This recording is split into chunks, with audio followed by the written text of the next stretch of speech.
The first thing I noticed after the impact was the silence. Not the kind that comes with peace, but the oppressive, unnatural void that follows chaos. I couldn't feel my legs, but my ears were sharp enough to hear every creak of the wreckage around me.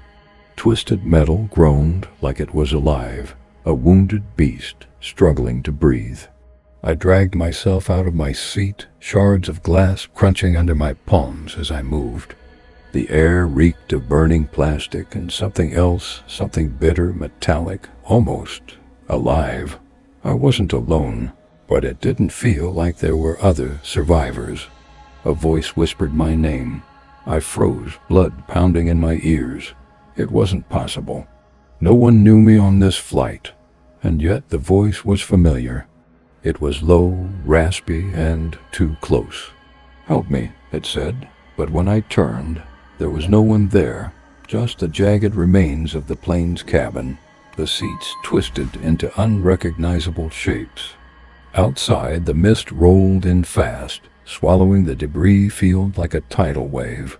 Shadows darted through it, too fast and too quiet to be human. My breath came in short, ragged gasps. It wasn't the crash that scared me. It was the feeling that the crash wasn't the end. From somewhere deep in the wreckage, I heard it again. "Help me." But this time it didn't sound like a plea. It sounded like a command. I wasn't the only one who survived. I found a woman crouched near the wing, cradling her arm. Her face was streaked with blood and dirt, her eyes wide and glassy. "Did you hear it?" she asked before I could even speak. Her voice trembled, her words barely audible over the sound of metal settling. "Hear what?" I lied. She shook her head. "It's still here," she whispered. "It's watching us." I wanted to tell her she was in shock, that trauma makes the mind play tricks, but then I saw the footprints. They trailed away from the cabin, deeper into the mist, barefoot. Too small to belong to anyone I'd seen on the flight. "Did someone else survive?" I asked, but my voice wavered. She didn't answer. She just kept staring at the fog, her breathing shallow. We pressed forward, calling out for others, but the only response was the sound of something moving slowly, deliberately through the debris. At first, I thought it was an animal, but the rhythm was wrong. It sounded like footsteps, dragging and uneven, almost limping. Then we found the first body. It was one of the flight attendants. Her eyes were open, wide with terror, but her face was wrong, twisted, as if something had pushed its way out from inside her. The woman beside me sobbed. "I saw him," she said. "He was here."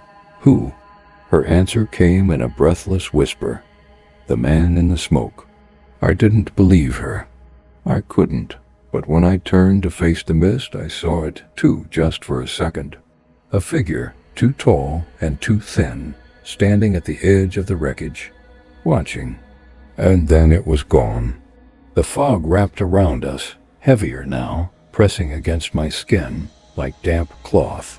I gripped a jagged piece of metal, a makeshift weapon, and pushed forward, the woman trailing close behind me.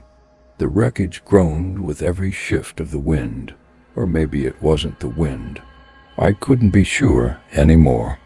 We climbed over shattered seats and torn fuselage, each sound amplified by the fog, the scrape of my boots, the snap of something brittle beneath them.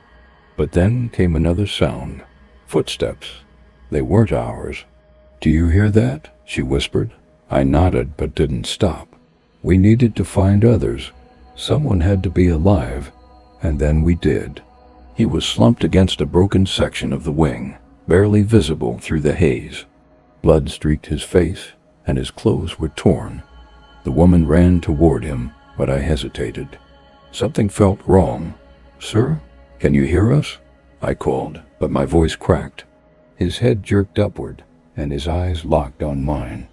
There was no light in them. No recognition, only emptiness. The woman reached him first, but the moment she touched his arm, he shuddered violently, like a puppet yanked by invisible strings. She screamed and stumbled back. I stepped forward, gripping the metal shard tighter. "Stay back," I warned, but he didn't move, and then he stood. It was too fast, too stiff, like his body had forgotten how to move naturally. I grabbed the woman's arm, pulling her away, and we ran. Behind us, the sound of footsteps returned, heavy, dragging, but too close. We stumbled back toward the main wreckage, but the fog shifted, swallowing paths that were there seconds before. The whispers came again, not one voice, but many, overlapping like a broken record. "They see you." The woman gripped my arm. "We have to hide." I wanted to believe we could, but as we turned back toward the wreckage, something moved inside its shadows, bending and twisting in ways that didn't make sense. I didn't speak. I didn't need to. "We're not alone," she whispered. "No," I said, barely breathing. "We never were." The whispers grew louder. We stood at the edge of the wreckage, the woman gripping my arm so tightly I could feel her nails through my sleeve. The fog twisted and pulsed, as if it were alive, and somewhere inside it, the shadows shifted. "They're waiting," she said, her voice barely a breath. I wanted to tell her she was wrong, but I couldn't. The whispers felt too real now, like something brushing against my skin, sliding through the cracks in my mind. "Stay close," I said, but the words felt hollow. We moved carefully, weaving through broken seats and jagged metal. The shadows danced at the edge of my vision, flickering like candle flames. Then we saw it. A figure stood in the clearing near the tail of the plane. It was tall and thin, its features blurred by the fog, but its eyes were sharp, too sharp. They caught the faint light and held it, like glass reflecting fire. The woman froze. "It's him," she said. The figure tilted its head. I don't know why, but that terrified me more than anything else. It wasn't human. It was mimicking humanity, like a predator studying its prey. I grabbed her hand and pulled her back, but she wouldn't move. "I can hear him," she said. "He's inside my head." "No," I whispered, but her eyes glazed over as she let go of my hand. She stepped forward. I tried to stop her, but the fog thickened, closing the distance between her and the figure. She reached out, and the shadow reached back. For one horrible moment, I saw her face twist, not in pain, but in recognition. And then she was gone, swallowed whole. I turned and ran. The whispers followed. They called my name over and over, until I couldn't tell if they were coming from the fog or from inside my own mind. When I stumbled out of the wreckage, the fog thinned and the sky opened up. But I knew I wasn't safe. I could still feel it watching me. I didn't stop running until the fog was gone. The wreckage disappeared behind me, swallowed by the mist like it had never been there. My legs gave out and I collapsed onto the wet grass. The sky above was pale and endless, but it didn't feel like freedom. It felt like a trap. I waited for sirens, for rescue crews, for anyone to pull me out of this nightmare. But the only sound was the wind moving through the trees, carrying faint echoes of voices I didn't want to hear. "They see you." The words played over and over in my head, even though I knew they weren't real. They couldn't be real. Hours passed. Maybe days. I couldn't tell anymore. When the rescuers finally came, I almost didn't believe they were real either. Their voices sounded strange, too sharp, too loud, but their hands felt solid when they lifted me onto the stretcher. I asked about the others, about the woman. They looked at me like I was crazy. "You're the only one," they said. I tried to argue, to make them go back and look, but they wouldn't listen. No bodies, no wreckage, nothing. I told them about the fog, the whispers, the figure in the clearing. They said it was trauma, shock. But when I closed my eyes, I could still see the woman's face as she disappeared. And when I looked at my reflection in the hospital window later that night, I saw something else. A shadow that didn't move when I did. The first thing I noticed was the smell burning wires and something sharp, like ozone after a storm. It seeped in through the vents as we climbed higher, pressing against the sealed cabin walls. I didn't say anything. At 35,000 feet, there's comfort in pretending everything is fine. But the man in 14A didn't share that comfort. He wouldn't stop staring at the wing, his fingers tapping nervously against the window. At first, I thought it was turbulence making him jumpy. Then he turned to me, his eyes wide. "Do you see it?" he whispered. "See what?" He pointed, his finger trembling. "The fire. It's in the engine." I leaned closer, but all I saw was the soft glow of the wing lights and endless blackness beyond the glass. "It's just the reflection," I said, trying to keep my voice steady. "No," he hissed. "It's burning. We're already falling." I tried to calm him down, but his panic bled into me. The air felt heavier, tighter. I could see the other passengers shifting nervously, eyes flicking toward us. The man gripped my arm so hard it hurt. "You don't get it," he said. "It's already here." Before I could ask what he meant, the plane jolted, and the lights flickered. For one horrible moment, the cabin was pitch black. And in that second of darkness, I swear I saw something. A shape, a shadow moving down the aisle, too tall and too thin to be human. The lights came back, but the feeling didn't. Something was wrong. And the man in 14A, he was gone. I stood up so fast my knees hit the tray table. The man in 14A was gone. No luggage, no jacket, no sign he'd ever been there. But I knew I'd seen him. I felt his nails dig into my arm. A flight attendant came toward me, her smile too tight. "Sir, please remain seated." "There was a man here," I said, pointing to the empty seat. "He was right here." She glanced at the seat, then back at me. "This row was empty when we took off," she said calmly, like she'd practiced it. "No, that's impossible." But even as I said it, doubt crept in. My pulse hammered. Had I imagined him? No, I couldn't have. I sank back into my seat, the hum of the engines pressing against my ears. My reflection in the window looked pale and distorted. For a moment I thought the glass was warping, but when I blinked, it was normal again. Something was wrong. I could feel it. A sharp rattle shook the cabin, and the overhead lights flickered again. This time they didn't come back fully, just dimmed, humming faintly like dying fireflies. The woman in the row across from me clutched her armrest. "What's happening?" The intercom crackled. "Ladies and gentlemen, we're experiencing minor turbulence. Please remain seated and keep your seat belts fastened." Minor turbulence? The plane felt like it was shuddering apart. I closed my eyes and tried to breathe. But then I heard it, the sound of footsteps in the aisle. Slow, deliberate.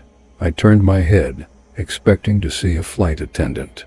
There was no one there, but the footsteps didn't stop.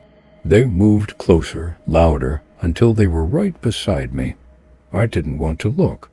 I looked anyway, and there was nothing. The lights flickered again, and for a split second, I saw something tall and thin standing at the end of the aisle. Its head tilted, almost curious. Then it was gone, but the footsteps never stopped. The footsteps didn't stop. They circled the cabin, slow and deliberate, like a predator testing its prey. I pressed my back against the seat, my knuckles white as I gripped the armrests. No one else seemed to notice.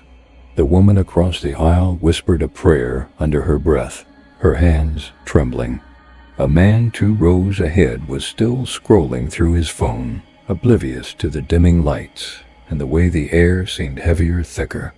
I wanted to scream, to make someone see what I saw, but my throat felt tight, like the air wasn't enough. And then the plane dropped. Not Turbulence, a sudden, stomach-wrenching plunge that sent drinks spilling and bags tumbling from overhead bins. A baby screamed, someone shouted. The lights flickered, and the whispers started. Not words, just sounds low and distorted, like voices underwater.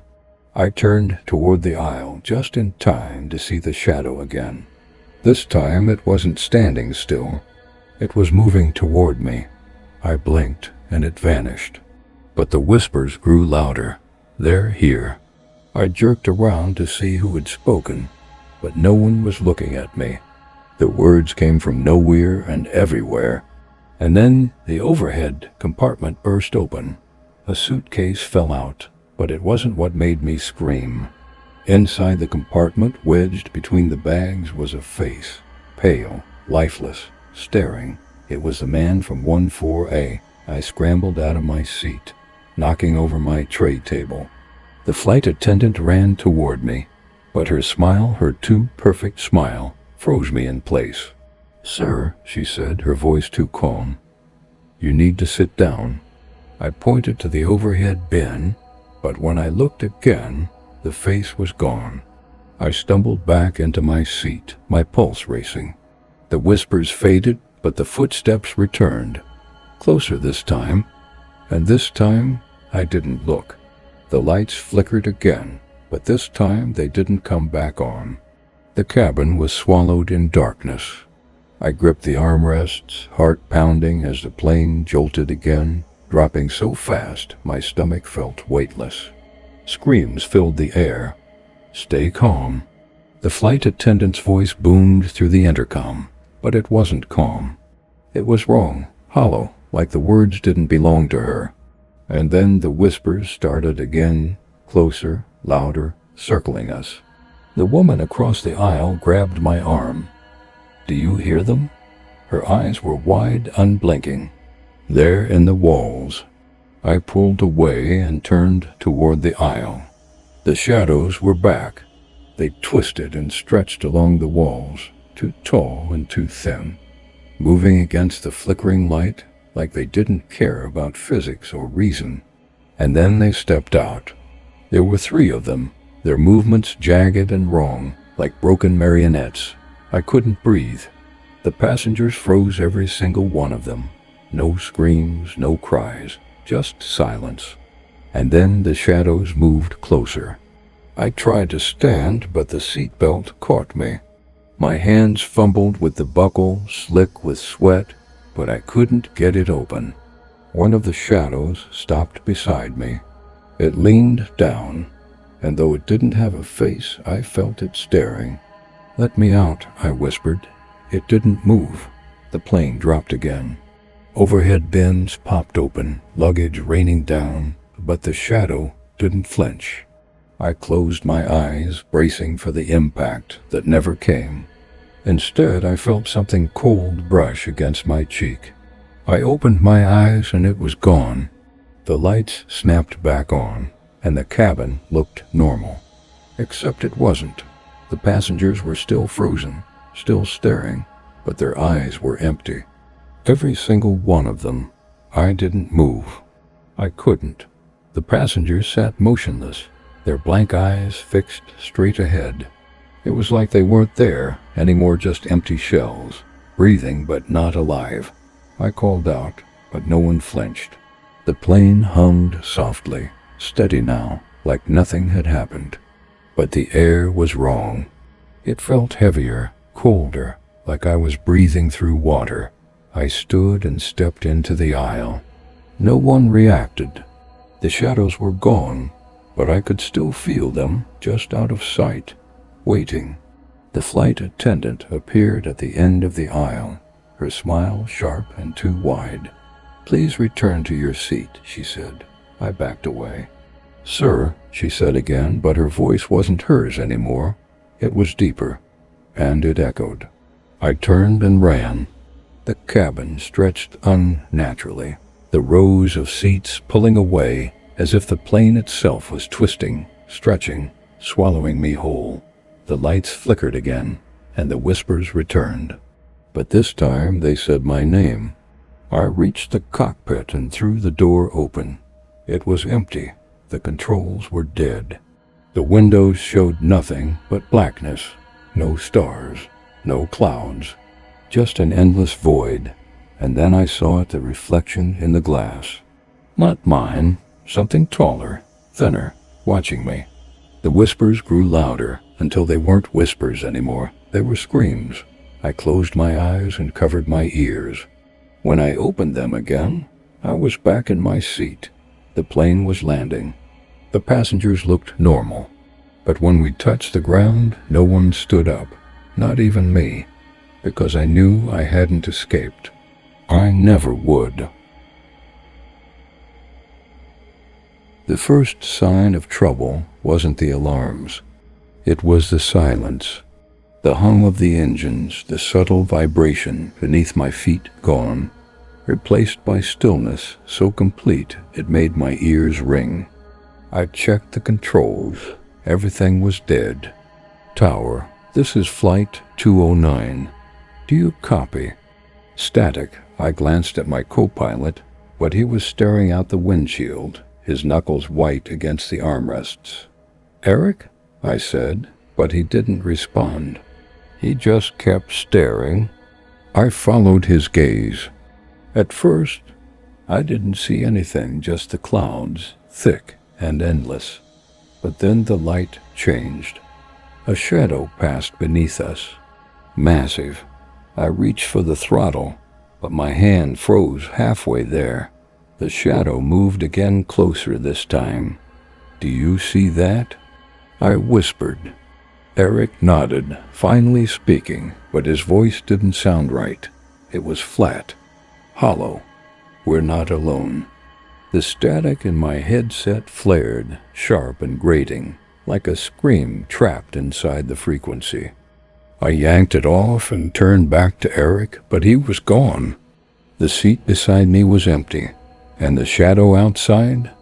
It was still there, waiting. Eric's headset dangled from his empty seat, swaying slightly as if he'd just left. But there was nowhere for him to go. I gripped the controls, my breath quick and shallow. Eric? My voice cracked, no answer. The static in my headset returned, sharper this time. Beneath it I heard something, a low, rhythmic hum, almost like breathing. I turned to the cockpit door. It was still shut, locked. Tower, this is Flight 209. Mayday.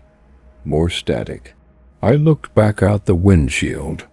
The clouds stretched endlessly, but the shadow hadn't moved.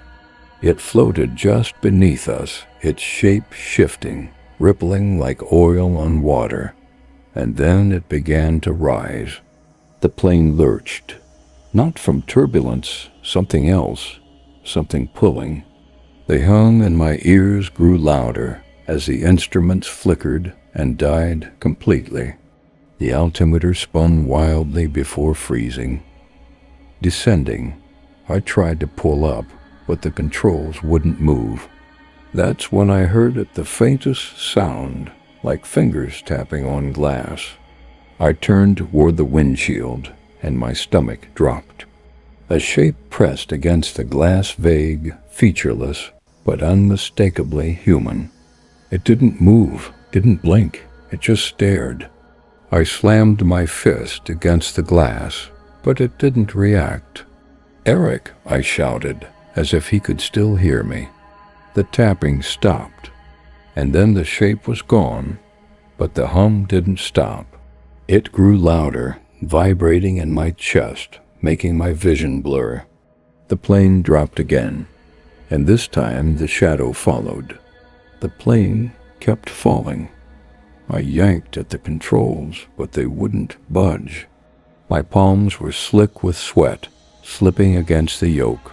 The hum pressed against my skull, rising and falling like a pulse that wasn't mine. And then the lights flickered. Not off worse. They dimmed just enough to let the shadows crawl in from the corners of the cockpit. I glanced at the windshield. The shape was back, closer this time, Its hand pressed against the glass, leaving streaks like fogged breath or something worse.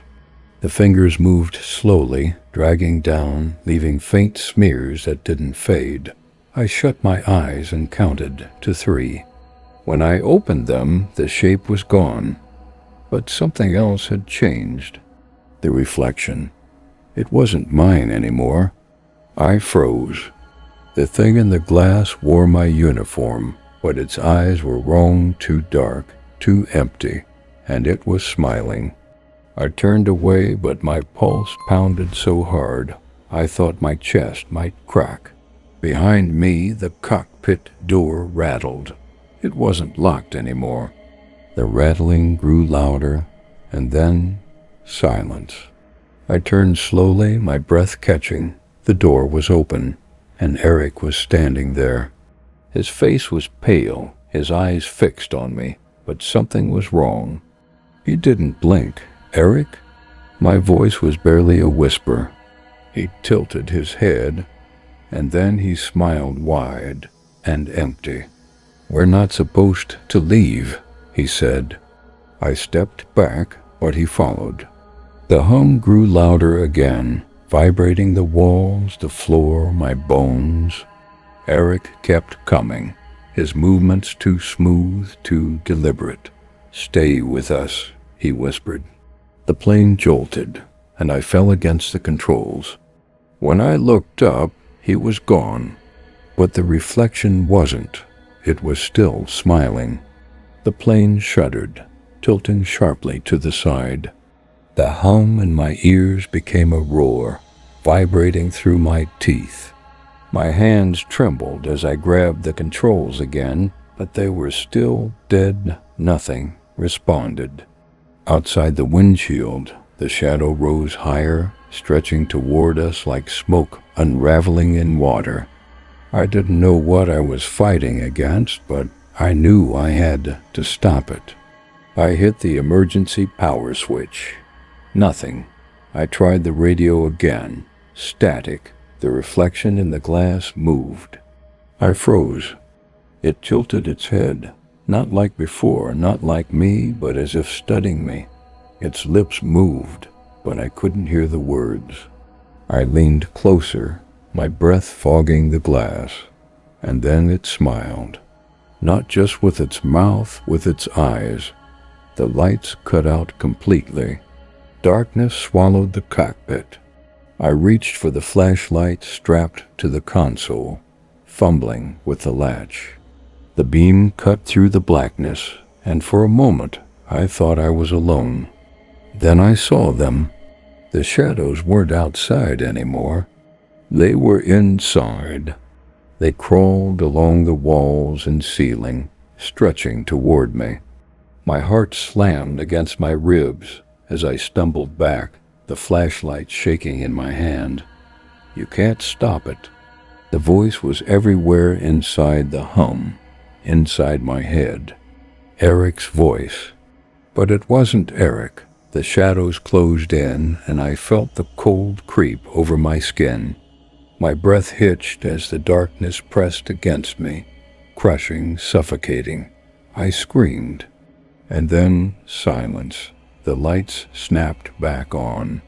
I was alone again, but the plane was still falling. The plane didn't crash. At least I don't think it did. I woke up strapped into my seat, the cockpit still bathed in dim, flickering light. The hum was gone, but the silence was worse. I reached for the controls again. This time they responded. The altimeter showed we were steady 35,000 feet. No descent. No alarms. I exhaled sharply, but the relief didn't last. Because when I looked to my right, Eric was back. He sat perfectly still, staring straight ahead, his hands resting calmly on the controls. But he didn't blink. I called his name. No response. I leaned closer. "Eric?" He turned his head slowly, and for the first time, I saw his eyes, black, empty. The hum returned, faint and pulsing, like a heartbeat. "Stay," he whispered. I bolted out of my seat, throwing open the cockpit door. The cabin was empty. Every seat, every row, empty, except for the shadows. They hung in the corners, stretched along the walls and overhead bins, unmoving but watching. I stumbled down the aisle, reaching the emergency exit.